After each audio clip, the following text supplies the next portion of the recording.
오늘 하나님께서 우리에게 주신 말씀은 구약성경 민수기 18장 25절에서 32절까지 말씀입니다. 내가 이스라엘의 11조를 레위 자손에게 기업으로 다 주어서 그들이 하는 일, 곧 회막에서 하는 일을 갚나니 이후로는 이스라엘 자손이 회막에 가까이 하지 말 것이라 죄값으로 죽을까 하노라. 그러나 레위인은 회막에서 봉사하며 자기들의 죄를 담당할 것이요 이스라엘 자손 중에는 기업이 없을 것이니 이는 너희 대대의 영원한 율례라. 이스라엘 자손이 여호와께 거제로 드리는 11조를 레위인에게 기업으로 주었으므로 내가 그들에 대하여 말하기를 이스라엘 자손 중에 기업이 없을 것이라 하였노라. 여호와께서 모세에게 말씀하여 이르시되 너는 레위인에게 말하여 그에게 이르라. 내가 이스라엘 자손에게 받아 너희에게 기업으로 준 11조를 너희가 그들에게서 받을 때에 그 11조의 11조를 거제로 여호와께 드릴 것이라. 내가 너희의 거제물을 타작마당에서 드리는 곡물과 포도주즙 틀에서 드리는 즙같이 여기리니 너희는 이스라엘 자손에게서 받은 모든 것의 11조 중에서 여호와께 거제로 드리고 여호와께 드린 그 거제물은 제사장 아론에게로 돌리되 너희가 받은 모든 헌물 중에서 너희는 그 아름다운 것 곧 거룩하게 한 부분을 가져다가 여호와께 거제로 드릴지라.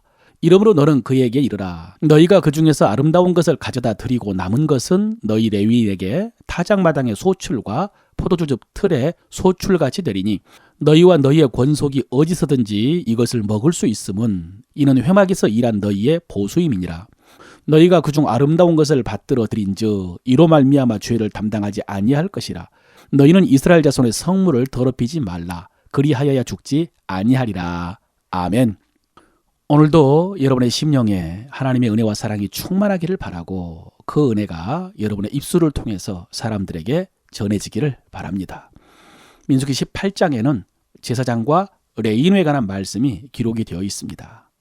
민수기 16장에서 고라 일당의 반역이 레위 자손이 제사장의 직무를 탐하였고 또 일반 지휘관들이 성막에서 분향하려고 하면서 일으킨 반역이었기 때문에 하나님께서는 그 반역을 주도하고 동참한 모든 사람들을 심판하신 후에 17장에 아론의 쌍난 지팡이 사건을 통해서 아론의 거룩함을, 그 특별함을 분명하게 증명해 주셨습니다. 그리고 18장에서 다시 이런 심판과 재앙을 당하지 않기 위하여 제사장과 레위인의 직무를 말씀하셨습니다. 한마디로 레위인은 일반 백성들이 성막에 들어와서 죽임을 당하지 않도록 막아야 합니다. 그리고 제사장은 레위인들이 성막에서 봉사하다가 제사장직을 침범하여 역시 죽지 않도록 막아야 합니다. 물론 여러분, 이것이 제사장과 레위인의 직무의 전부는 아닙니다. 지금은 광야 시대이고요.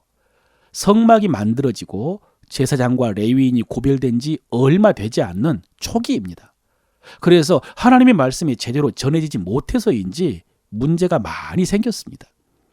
그래서 실수나 무지로 인해서 재앙을 막는 차원에서 이 말씀을 주신 것이고 나중에 가나안에 들어가면 중앙 성소에 세워질 성막에서 제사장과 레위인들이 하나님을 섬기고 또 대부분의 레위인들은 이스라엘 12지파가 분배받은 땅에 흩어져서 그들의 신앙 교육을 감당할 것입니다. 하여튼 지금 민수기 18장에서 하나님께서는 7절까지는 어제 살펴본 것처럼 제사장과 레위인의 직무에 대해서 말씀하시고 8절부터 32절까지는 그들에게 주실 몫에 대해서 말씀하십니다. 그런데 이 제사장과 레위인의 몫이라는 게 결국은 이스라엘 백성들에게 바치라고 하신 헌물이고요. 오늘날 성도들이 드리는 헌금과 비슷한 개념입니다. 그래서 사실 지금처럼 연속해서 강의하는 설교가 아니라면 이런 주제로 설교를 하지 않을 텐데 매일 성경에서 2번으로 나눠놓은 본문이지만은 압축해서 오늘 한 번만 설교하도록 하겠습니다. 여러분, 우리가 구약 성경을 읽을 때 그 말씀이 신약의 시대를 사는 우리 성도들에게 연속성과 단절성이 있다는 것을 알아야 됩니다. 대부분 율법적으로, 문자적으로는 단절되었습니다. 그래서 지키지 않아도 됩니다. 그러나 하나님의 의도나 정신은 이어받아야 하는 경우가 많습니다. 특히 윤리적인 명령 같은 경우에는 문자 그대로는 아니더라도 정신을 이해하고 적용하면서 지켜야 하는 경우가 많습니다.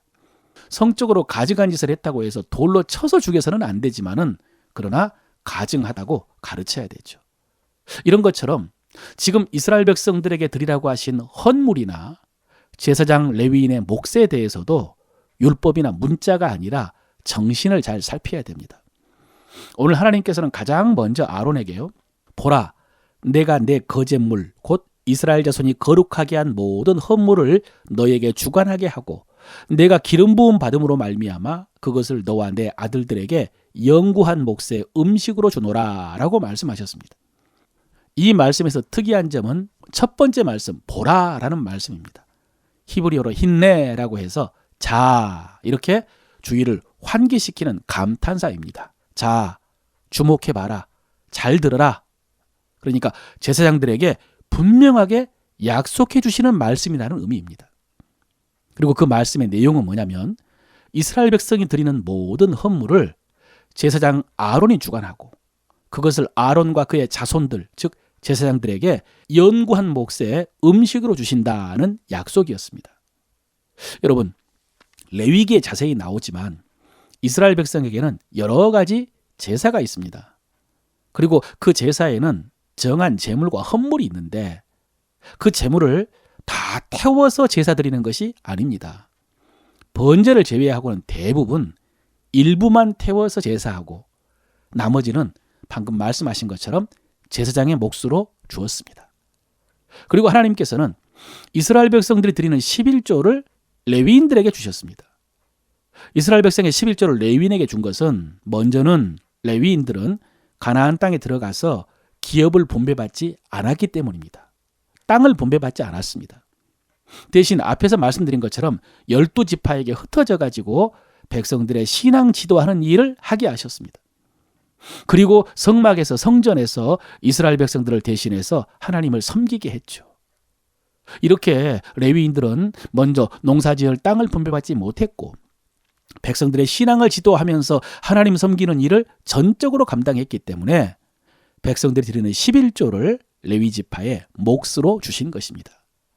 이 말씀을 그대로 읽어보면요, 21절에 내가 이스라엘 자손의 11조를 레위 자손에게 기업으로 다 주어서 그들이 하는 일, 곧 회막에서 하는 일을 갚나니 그랬습니다. 그들이 하는 일, 곧 회막에서 하는 일을 갚았다. 이 말씀에 의하면 레위인이 받은 11조는 그들이 하는 일에 대한 보수의 의미였습니다. 31절에도 보면요, 이것은 다른 지파가 농사를 지어 얻은 소출처럼 회막에서 일한 너희의 보수임이니라 라고 하셨습니다. 그리고 레위인들은 이스라엘 백성에게서 받은 11조의 11조를 제사장에게 주라라고 하셨습니다. 이것은 역시 제사장들도 레위 지파로서 땅을 분배받지 못했고요. 또 성막에서 전적으로 하나님을 섬기고 백성들의 신앙 지도하는 일을 담당했기 때문입니다. 여러분, 이것이 제사장들과 레위인들의 생활을 보장하기 위한 하나님의 명령이자 약속이었습니다. 이 말씀에 대해서 신약의 성도들이 구약에 나오는 여러 제물과 헌물을 드려야 되는 것은 아닙니다. 그러나 자원에서 드리는 헌금은 있죠. 그 헌금으로 교회의 목회자나 전임 사역자들이 그 사역에 집중할 수 있도록 생활을 지도하는 것은 필요합니다. 오늘 말씀은 앞서 언급한 것처럼 하나님께서 아론에게 힘내, 보라, 자 들으라 라고 하시면서 약속하신 말씀입니다. 여러분, 이 말씀은 지금까지와는 달리 하나님께서 모세를 통해서 주신 말씀이 아니고요, 하나님께서 아론에게 직접 말씀하신 특징이 있습니다. 하나님께서 아론에게 내가 너와 내 자손의 삶은 이렇게 책임지겠다라고 약속해 주신 말씀입니다. 그리고 레위인들에게는 다시 모세를 통하여 말씀하셨습니다. 모세를 통하여 이스라엘 백성들이 드리는 11조를 너와 내 후손의 보수로 주겠다라고 약속하신 것이죠. 대신 그 11조의 11조를 하나님께 드려서 제사장의 몫이 되게 하라. 그러면 나머지는 너희의 양식이 되게 하겠다라고 하십니다.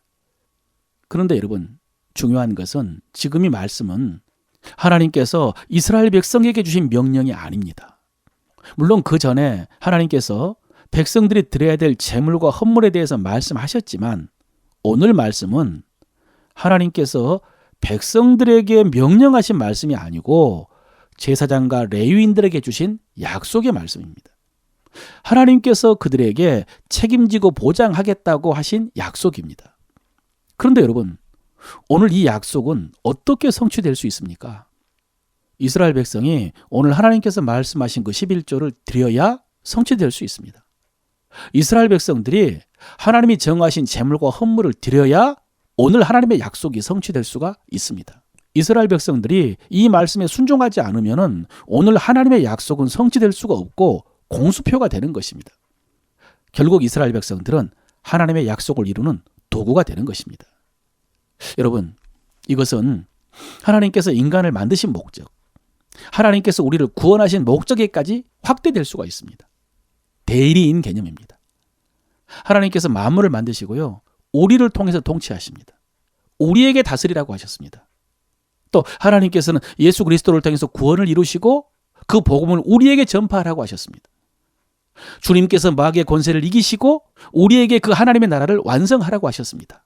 여러분, 다 같은 개념입니다. 하나님의 도구입니다. 하나님의 대리인입니다. 그러므로 사랑하는 성도 여러분, 여러분이 그 하나님의 뜻을 이루는 도구의 사명을 감당하시기를 바랍니다. 여러분, 그것은 부담이 아니라 부르심입니다.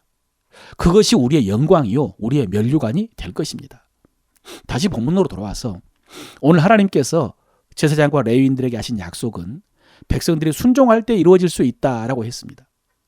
물론 여러분, 20절에서 하나님께서 내가 이스라엘 자손 중에서 너의 분깃이요 너의 기업이다 라고 하시면서 거듭거듭 하나님께서 책임지시겠다라고 약속하셨습니다.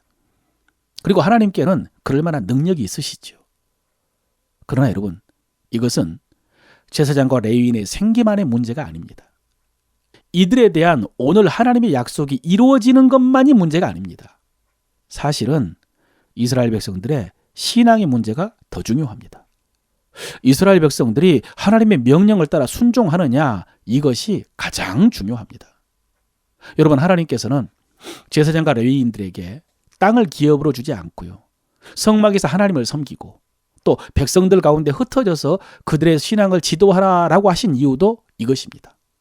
백성들의 신앙, 백성들의 믿음, 백성들의 순종을 위해서입니다. 오늘 제물과 헌물에 대한 말씀뿐만 아니라 모든 말씀에 순종하는 것이 이스라엘 백성들이 가나안에 들어가서 그 땅을 지키면서 행복하게 잘 살 수 있는 비결입니다. 그런데 이를 위해서 제사장과 레위인의 역할이 중요합니다. 그들이 자기들의 생활의 문제에 매이지 않고요, 백성들의 신앙 지도하는 일에 전념할 수 있어야 됩니다. 그런데 그러기 위해서는 백성들이 11조를 비롯해서 정한 예물을 잘 드려야 됩니다. 여러분, 이것이 선순환되면은 모든 것이 다 좋아집니다. 더 좋아질 것입니다. 성전 예배를 비롯해서 레위인들에 의한 신앙의 지도가 잘 이루어질 것이고요, 그러면 백성들의 신앙은 좋아져서 하나님 말씀에 더 잘 순종하게 될 것입니다. 그러면은 그들에 대한 하나님의 약속이 이루어져서 더 풍성하게 거두고 더 행복하게 될 것입니다. 이렇게 선순환이 이루어지면 더 좋아집니다. 그러나 사실 이스라엘 역사 속에서는 선순환 대신에 악순환이 이루어졌습니다. 이스라엘 백성들은 11조를 잘 드리지 않았습니다. 그래서 레위인들은 백성들의 신앙 지도 대신에 생계를 위해서 떠돌아다녀야 됐습니다. 결국 백성들은 하나님의 말씀을 잘 배우지 못하고 소견대로 행했습니다. 그 결과 백성들의 삶에는 복 주신다는 하나님의 말씀이 아니라 저주의 말씀이 이루어졌습니다. 그러다가 결국 망했습니다. 사랑하는 성도 여러분, 우리의 삶에는 이런 악순환이 아니라 선순환이 이루어지기를 바랍니다. 마지막으로 오늘 말씀 중에 지나칠 수 없는 말씀이 있어서 아주 짧게 전합니다. 오늘 하나님께서 이스라엘 백성이 드리는 헌물을 이렇게 표현하십니다. 이스라엘 자손이 거룩하게 한 헌물이다. 여기서 거룩함이라는 것은 하나님의 것으로 구별되었다라는 의미와 그래서 귀하다라는 의미가 다 들어있습니다. 구별되었고 그래서 귀하다. 이것을 하나님께서는 17절에서 다시 향기로운 제물이라고 했고요, 29절 이하에서는 그 아름다운 것이라고 했습니다. 이것을 3번이나 말씀하셨습니다. 여러분, 백성이 하나님께 드리는 헌물은요, 거룩한 헌물입니다. 향기로운 제물이고 아름다운 것입니다. 그래서 신약의 바울도 빌립보 성도들이 보내준 선교비를 받고요, 이렇게 말했습니다. 이는 받으실 만한 향기로운 제물이요 하나님을 기쁘시게 한 것이라. 그러면서 하나님께서 그리스도 예수 안에서 영광 가운데 그 풍성한 대로 너희의 모든 쓸 것을 채우시리라 라고 축복했습니다. 사랑하는 성도 여러분, 이 말씀이 여러분 삶 속에서도 이루어지기를 바랍니다.